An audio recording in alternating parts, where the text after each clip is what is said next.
morning from Butte. It is Sunday, June 29th, 5:59 a.m. We're grabbing some hotel breakfast and getting an early start toward Yellowstone. Can't wait to show you guys what we find, so stick around. So here is what we are doing today. We are leaving Butte, headed east on 90 again, and then cutting south on US 287 toward West Yellowstone, Montana, where we will enter the park and then head down first to Old Faithful, then up toward the Albright Visitor Center, Canyon Village, and then out through Lamar Valley and the northeast entrance. When we are through with this day, this is what we will have left. From Powell through Rapid City, Omaha, St. Louis, and Monteagle, Tennessee, and down to Tampa, about 34 hours and 2,300 miles to go once we are finished with today. And then there is an overview of what we will have done so far from Ellensburg to Powell, Wyoming via Yellowstone, about 16 hours and 33 minutes and 901 miles down so far. So if anybody has any suggestions on higher quality cameras I can put in my truck, that would be great. This one, it's okay.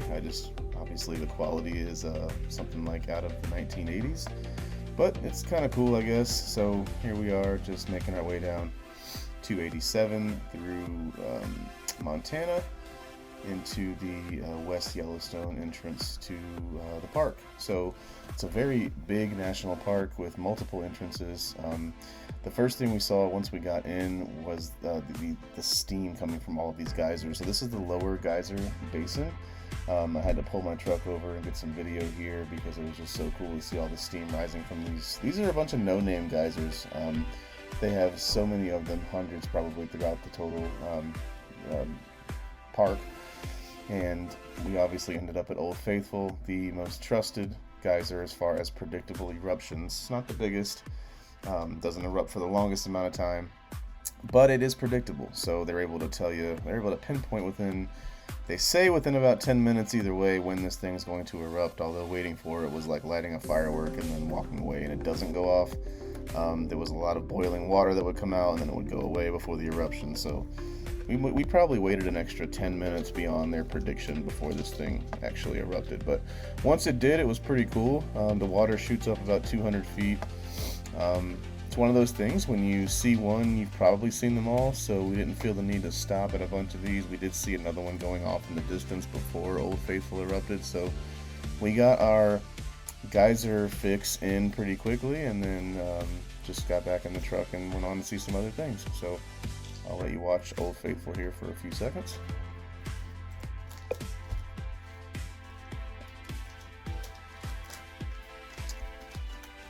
So after leaving the Old Faithful area, if you remember on the map I showed you a minute ago, the park is split into basically a southern and a northern loop. So when we get into the park from the west, we dipped south to go to Old Faithful, and then we basically from there backtracked up back toward the west entrance, and then ended up going further north towards the north loop, which took us to the Mammoth Village area eventually.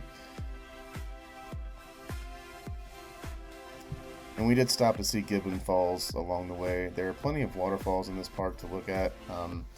Lots of wildlife, lots of geysers, lots of waterfalls. There's just so much to see in Yellowstone. We didn't really even scratch the surface spending one day here. But waterfalls is something I really like to stop and see anytime I can. So we pulled off and checked out Gibbon Falls as we made our way north.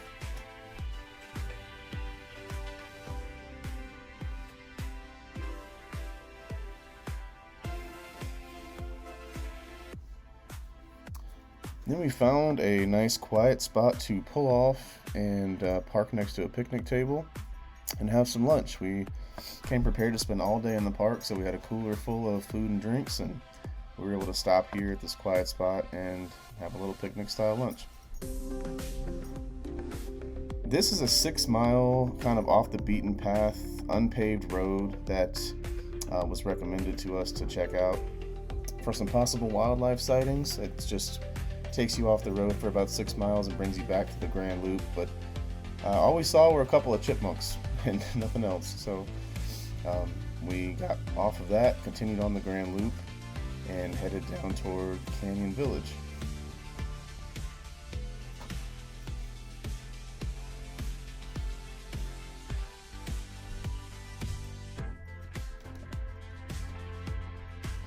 This was probably the most amazing thing I saw all day in the park.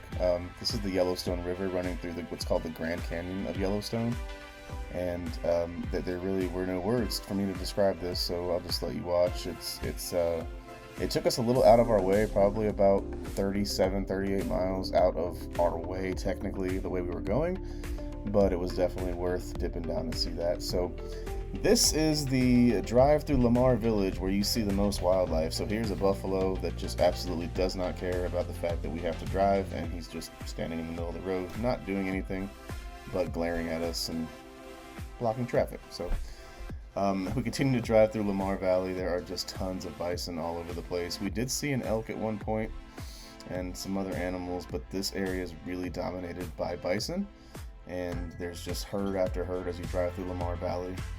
Lamar Valley takes you up to the northeast entrance / exit of Yellowstone and puts you in like the Cook City, Montana area. So, but this was a nice maybe 45-minute drive through Lamar Valley as we worked our way toward the exit. It's a very popular area, especially for wildlife enthusiasts, people who want to see animals out in the wild. You see there's a lot of cars pulled over taking photos and videos and things. So definitely a must-do if you're ever in Yellowstone, is take that drive through Lamar Valley.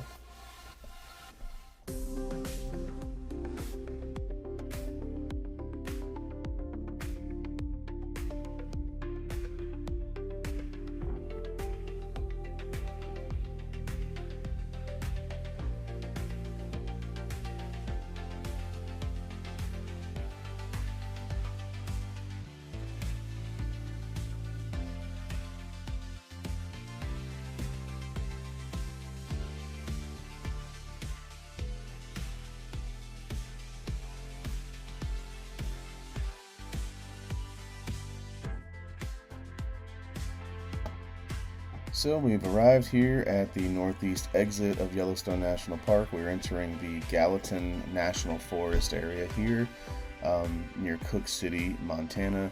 This was a stretch of the drive where we had no service for a couple hours as we worked our way toward Cody and Powell, Wyoming. So I kind of thought I knew where I was going, but at one point I did have to turn on the satellite feature of my iPhone and reach out to a buddy, Mason, in Tampa, to help me with some turn-by-turn directions to make sure I didn't miss anything and start going too far in the wrong direction with no cell phone service. So thank you, Mason, for helping me out there.